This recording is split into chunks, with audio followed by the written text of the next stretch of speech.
is Friday, hockey fans, which means you are watching NHL today here on SportsGrid TV, and your week just got that much better. We've got a lot to get into, and you know the best way to tap into all things NHL is to start casing the league. So let's look around and see what's going on, not to mention it's not loaded with a bunch of injury reports, more importantly.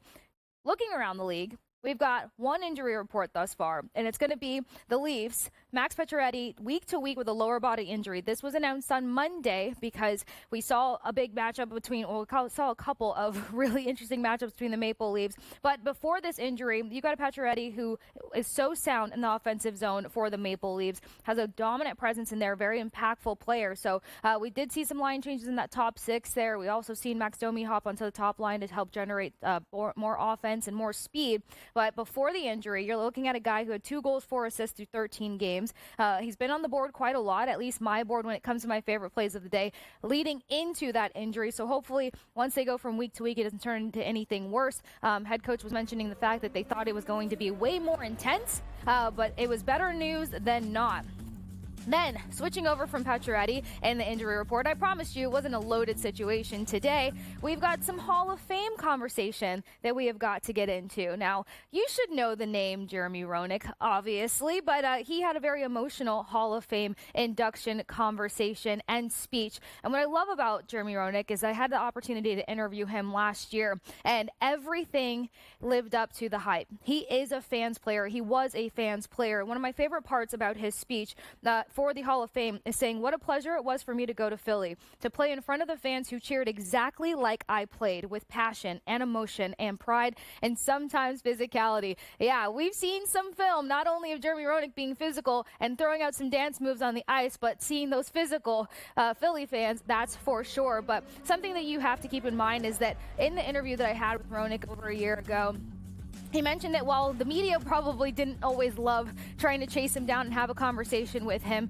the fans were always his priority, and every Philly fan can definitely back that up. He took the time to hand out pucks, hand out sticks, sign anything. He was never rushing off the ice or rushing to the locker room. Fans were a priority, and this was a hard, well-earned Hall of Fame moment for him. Then moving forward, we've got LA Kings forward Tanner Jeannot. We saw him catch a 3-game suspension last Friday after an illegal check to Brock Boeser there.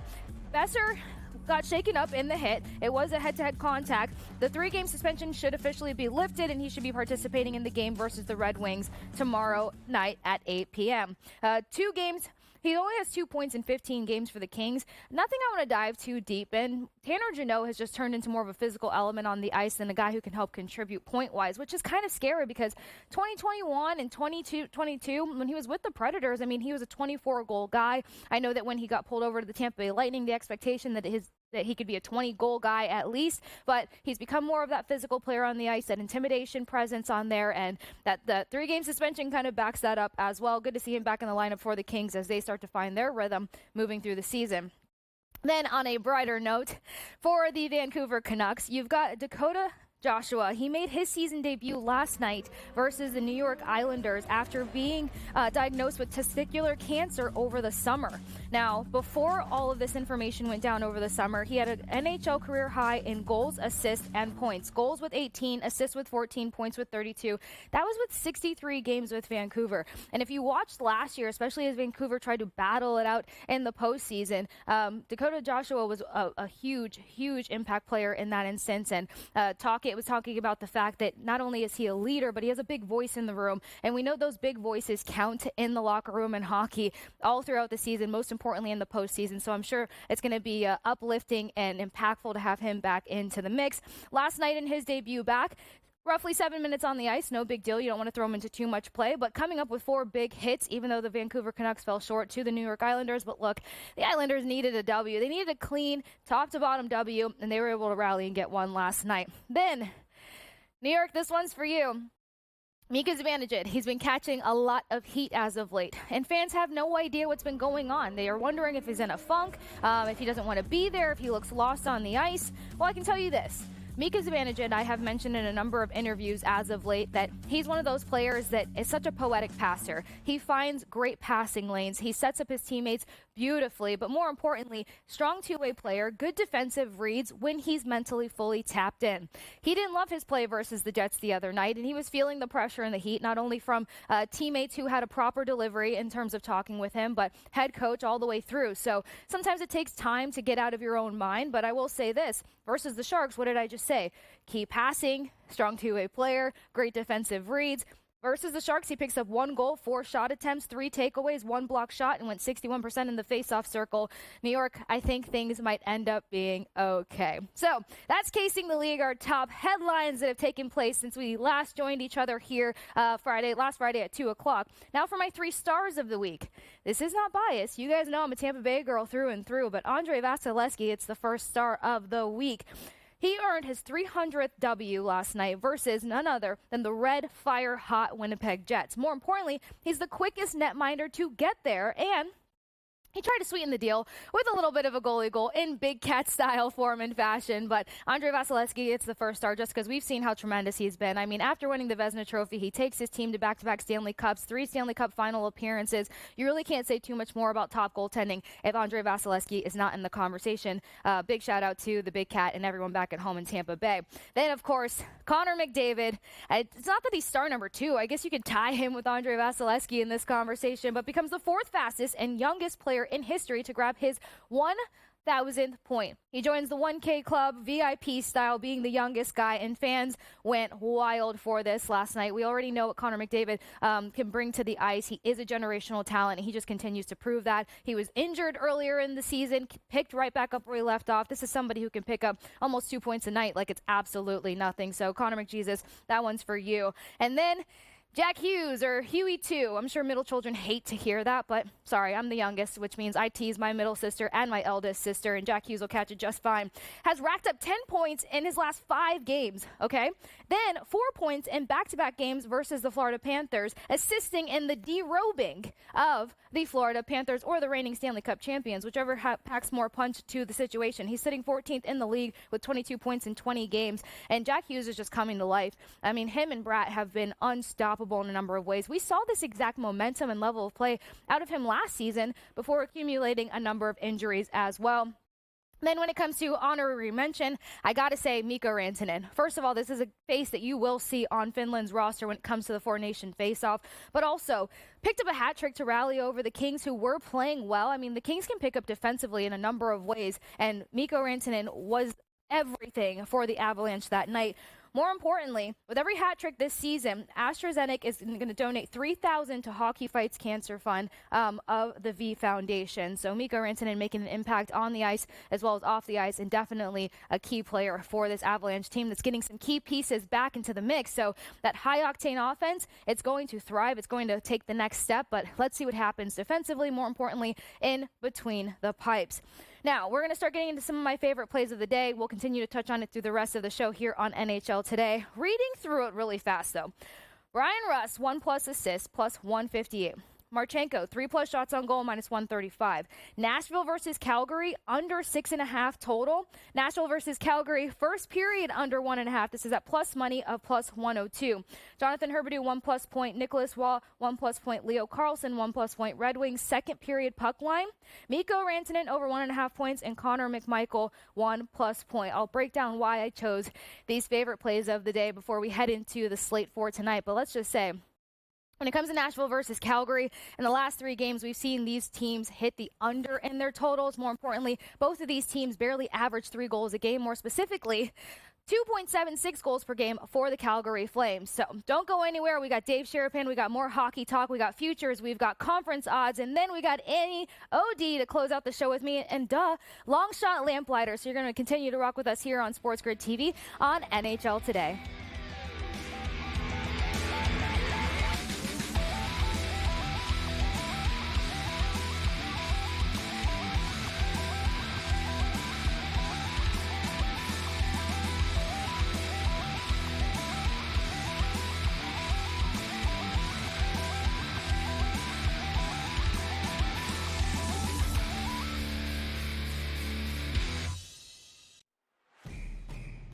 It's a new era in CFB to start off this year, put on full display. My take on this game is simple. I know some people will be upset about it.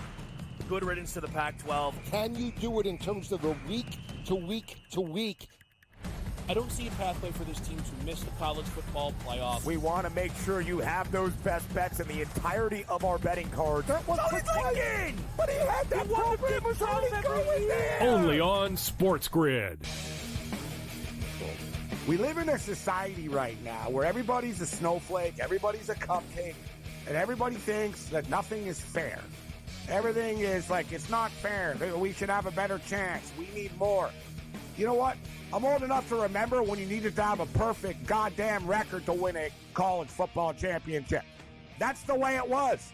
11-1, too bad. Sports Rage tonight, only on SportsGrid. Grandma Bear, who owns the football team, probably comes in, gives a little, oh, man, you're such a good little boy out there. Congratulations, the way you coach this football team. I'm never going to fire you. Totally, I missed you pinching your own cheek as I was that's what your looking down grandma and did does, not right? know we were getting. Oh, Donnie, you got such a good show there with that guy named Ben. Like, that's what your grandma will do to you when you go see her on Thanksgiving or Christmas, The Early Line, only on SportsGrid. Tony Bennett stepping down and resigning from Virginia right before the season started versus a Villanova team that, folks, I got to take my glasses off. I can't figure this team out. I can't figure this team out for 2 damn years. And the problem that keeps coming up is the coaching of Kyle Neptune. Betting above the rim, only on SportsGrid.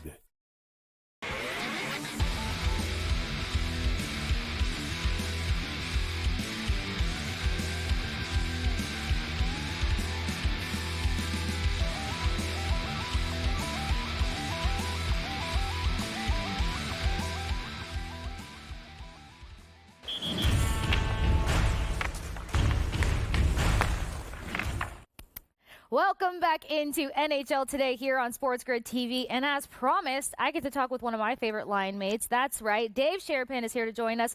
Judge my plays of the day a little bit. I've caught a little heat on social media. I think I've been in a slight drought, but it's okay. I can take accountability, y'all. That's what my line mate is here for. To keep me humble, he has to deal with me twice a week, all the time. But then we'll talk some long shot lamplighters, and then we'll get into some playoffs and conference conversation. So I read my card right before we jumped into this face-off. So I'm going to go back around for some of my all my plays, and I'm going to let you know my favorite ones. So I said Brian Russ, 1+ assist. That helps out your Penguins.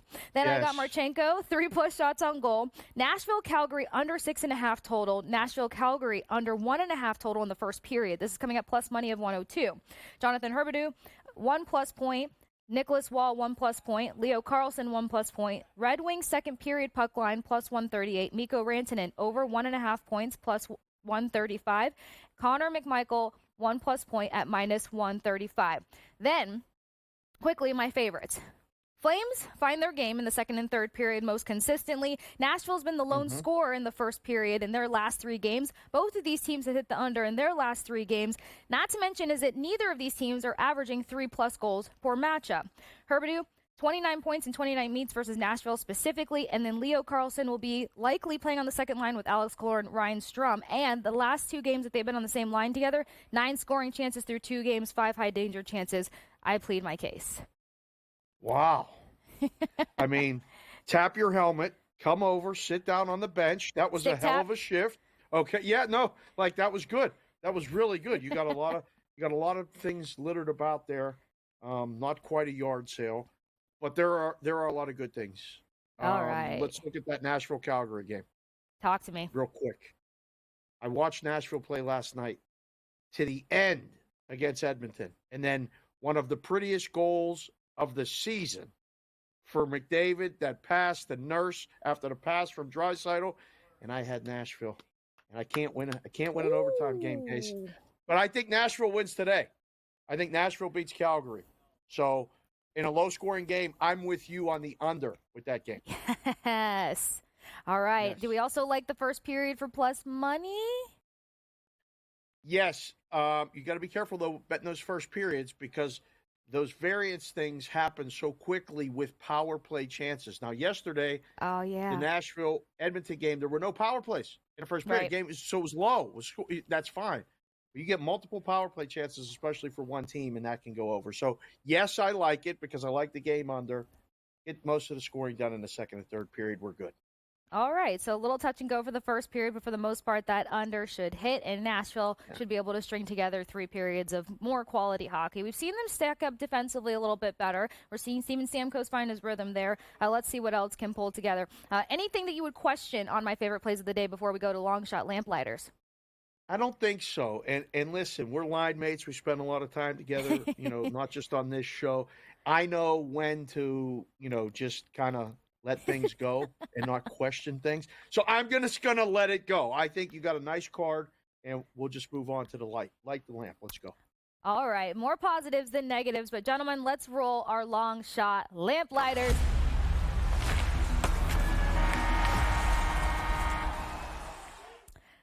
Beautiful. All right, let's see who's lighting the lamp with some mega odds or like semi-mega odds. I don't know. You tell me what the deal is here, Dave. So I got Pavel Dorofeyev plus 240 to light the lamp. Now, he's the leading scorer for the Vegas Golden Knights. You're rocking the Vegas Golden Knights gear. He's also been clutcher than clutch, 12.16 games. Seems like he's finding his stride. This is my top guy for the lamplight conversation. Then you've got Sharangovich plus 260. Like him for Calgary. He's also been one of those nitty-gritty guys to get into the mix if there's ever a stalemate situation. Mantha ends up being out, so they had to move some things around. Or my favorite thing about hockey, throw the lines in the blender. And Sharangovich has been one of those guys that just continue to show up. Sometimes you can't go against what's hot, right? Then Nick Schmaltz, this is the questionable one, but you're the expert, so talk to me. Plus 320. I got Schmaltzy here in the mix. 8 career goals, 3 of them being game-winning goals, specifically versus Vegas. 12 points in 16 games. 0 of those were goals. What would Tom Vecchio say? He's due? I think this guy is due. Yeah, maybe. Yeah. Yeah, dude sounds due. Andrew Kopp for a goal, plus 400 here. We know that Copper gets into the mix for the Red Wings whenever things get a little tough there for the two-way hockey on that top line. So I'm hoping that he gets into the mix. He's been that clutch guy a number of times. And then Protas for Washington. What else can you say about this young guy? I mean, he's a dirty presence in the front of the net. Also, if a goaltender bites the bait on any sort of look, he's finding him on the opposite side. So what do we think about this one? I saw Dorfy play in person on Monday night against Carolina. He's on the ice a lot. So I really like that one. And the game total 6.5. So when you're looking for these long shot lamplighters, I like to do it in a game where the total's high. You're going to get more opportunities and hopefully more goals. Or you pick against a bad goaltender, which, All right. I mean, maybe we got a shot there as well. I don't know who's playing yet for Utah. We'll see. But it's a nice list. I mean, the Utah Schmaltz, he could score. Could be due. Why He not? could I mean, don't be a Schmutz. Yeah. All right, let's go. let's talk about a quick doage or an owing here. Talk to me about the playoff picture for just a second. You got the Penguins who just seem to be here or in there. You got the Oilers who got off to a rough start. So what's your overall perspective when it comes to playoffs? The Penguins playing Columbus tonight, Case. Right. I don't want to start calling games in November must-wins, but, I mean, they're favored on the road. Right. And I don't know. If you've watched them, I've watched them, and I'm going, something's got to happen here. Like, it's getting to the point where when they don't stack up the points, like Winnipeg is doing right now, Winnipeg is allowing themselves to get advanced further. So when those road trips and things happen in February, March and stuff, it's already in the bank. I would pick the Penguins to not make the playoffs right now, Case. I don't think they're going to make the playoffs. Ouch. I don't even think I would pick them tonight in Columbus. I know that's not easy for you. Trust me, these are tough conversations to have, and then it's a whole different tune and dance come January. So we'll make sure we keep a pulse on the Penguins. But my favorite line mate, Dave Sherapan. Make sure you're following Dave Sherapan as well as SportsGrid TV here on SportsGrid.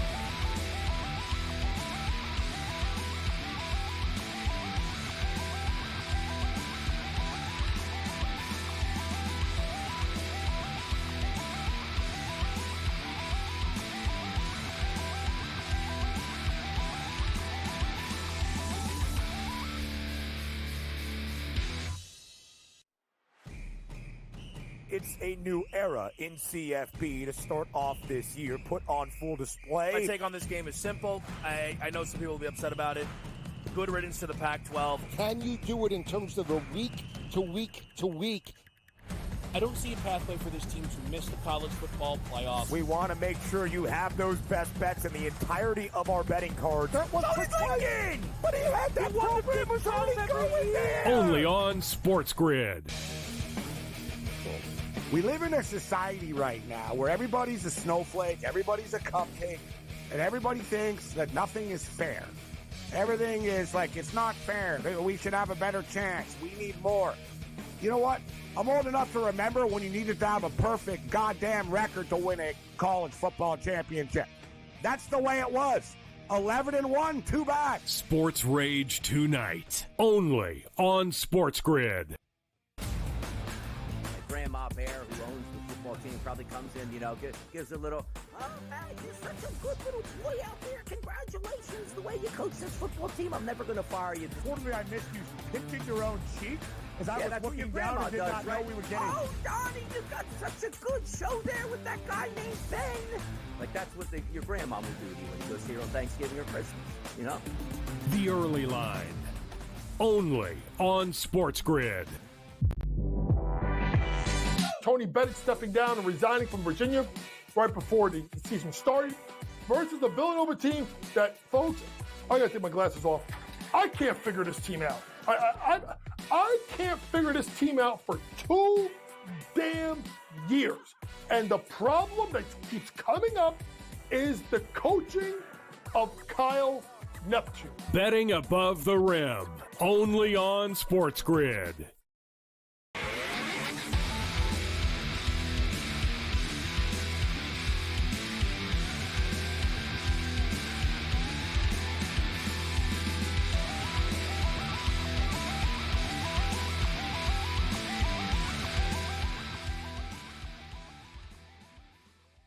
Welcome back into NHL Today here on SportsGrid TV. Running through favorite plays of the day. Got my line mate's opinion on these things. Like I promised, I'm going to stay accountable here. Sometimes you've got some moments and you've got some skids, kind of like the Blue Jackets being on, a 5-6 game slid here. So we're going to get back on track. I got the approval. I got the head nod. I got the stick tap from Dave Sherapan himself saying that the card looked good for tonight. The lamplighters looked good for tonight. And then just kind of running through the slate coming up here. We got the Penguins taking on the Blue Jackets.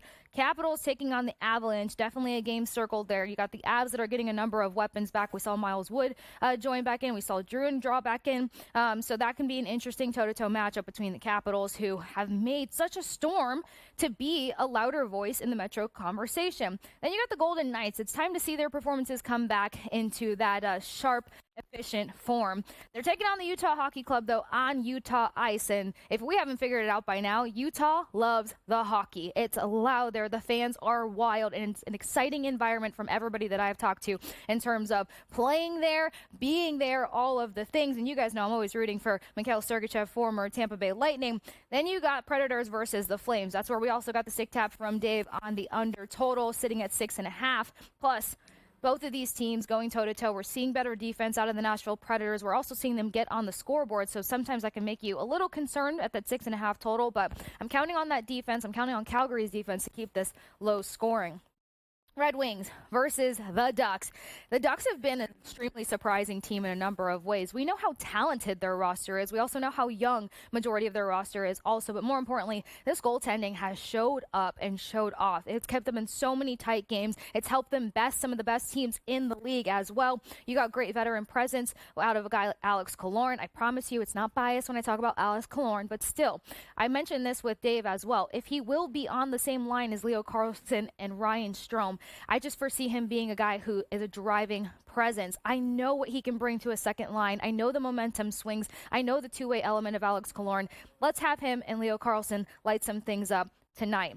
Then coming up tomorrow, Blues versus Boston Bruins. I know a lot of Boston Bruins fans that are just scratching their head. And I don't want to add insult to injury. I don't even want to bring up the fact that Swayman hasn't been as sharp lately. I'm going to leave that to you guys to judge, but I know the Boston Bruins have to sort out some things if they're going to look at any sort of playoff contention here. New York Islanders strung together a strong performance versus the Vancouver Canucks. We talked about that earlier when we mentioned the return of Dakota Joshua. And look, this is a team that's actually played pretty well defensively, considering they're down 2 or 3 defensemen. They're down a number of guys. Their top line had to be completely restructured between Barzal and Duclair being out. Duclair, though, keep an eye on him. He should be returning to the ice soon enough. That comes back into play. There's less stress going on Sorokin and Varlamov, and then we can see a New York Islanders team that could probably sneak back into the mix. That's exactly what this team did last year when they bought into Patrick Wall and all that he brought to the team. So that's probably one of the teams I'd say don't completely roll your eyes at them, because we've seen them be sneaky before. Then, taking on the Seattle Kraken, that's going to be a nice test to see how they've configured, how they've reconfigured is probably the better word to say here, because Seattle Kraken defensively, okay, hello. And then more importantly, Decord, he's been extraordinary between the pipes in a number of ways, a young guy who's really trying to thrive through. Winnipeg Jets taking on the Florida Panthers. Is this a potential preview in a number of ways? You tell me, because Jets did just fall short to the Tampa Bay Lightning 4-1 when Vasilevsky picked up his 300th win, on top of being the fastest goaltender to do so. That's just me saying it. This is sitting at 6.5, -1.5 puck line. Like this for a number of reasons. Panthers are going to be pissed off because they just got bested by the New Jersey Devils. Managing their speed was complicated. Playing well in front of Borowski as well as Spencer Knight was complicated. There's a number of adjustments they're going to have to make. Now, this is a Panthers team that we've seen skid before and then bounce back like no other. Going against a Winnipeg Jets team that's been near perfection, and now they're going to have a little bit of a revenge chip on their shoulder. Talk about a game that you have circled on the calendar to watch go down tomorrow night at 7 p.m. And then one of the other top ones, 2 Canadian teams battling it out. Oilers trying to get back in rare form, or at least contention for a playoff conversation, and Toronto Maple Leafs. They're still going to be without Austin Matthews. I mentioned earlier about Max Pacioretty being week to week now. Mitch Marner, though, I mean, he's almost made sure he picks up a point per matchup, except for some of the shutouts that they have faced. So let's see how these 2 Canadian teams string their games together to put on a top performance tomorrow night. And then Sabres versus the Flyers. Flyers with a third period comeback and making sure that they seal the deal in overtime. Those are one of those teams that the door's not closed until the final whistle blows. So a number of great games coming down the slate. As you all saw, my play card for tonight, and on this lovely Friday, that's going to be a wrap for us here on NHL Today. Follow SportsGrid over at SportsGrid. Follow Dave Sheridan, follow Amy O.D., and I'll see you guys next Friday.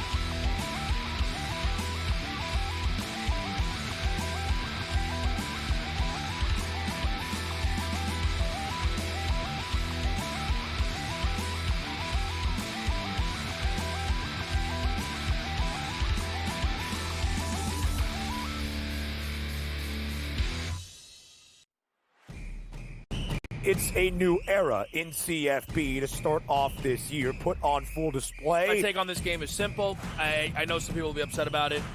Good riddance to the Pac-12. Can you do it in terms of the week to week to week? I don't see a pathway for this team to miss the college football playoffs. We want to make sure you have those best bets in the entirety of our betting cards. That was Lincoln! But he had that program was already going there. Only on SportsGrid. We live in a society right now where everybody's a snowflake, everybody's a cupcake, and everybody thinks that nothing is fair. Everything is like, it's not fair. We should have a better chance. We need more. You know what? I'm old enough to remember when you needed to have a perfect goddamn record to win a college football championship. That's the way it was. 11-1, too bad. Sports Rage tonight, only on SportsGrid. Grandma Bear, who owns the football team, probably comes in, gives a little, oh, man, you're such a good little boy out there. Congratulations, the way you coach this football team. I'm never going to fire you. Totally, I missed you pinching your own cheek as I was that's what your looking down grandma and did does, not right? know we were getting. Oh, Donnie, you got such a good show there with that guy named Ben. Like, that's what your grandma will do to you when you go see her on Thanksgiving or Christmas, The Early Line, only on SportsGrid. Tony Bennett stepping down and resigning from Virginia right before the season started versus the Villanova team that, folks, I got to take my glasses off. I can't figure this team out. I can't figure this team out for 2 damn years. And the problem that keeps coming up is the coaching of Kyle Neptune. Betting above the rim, only on SportsGrid.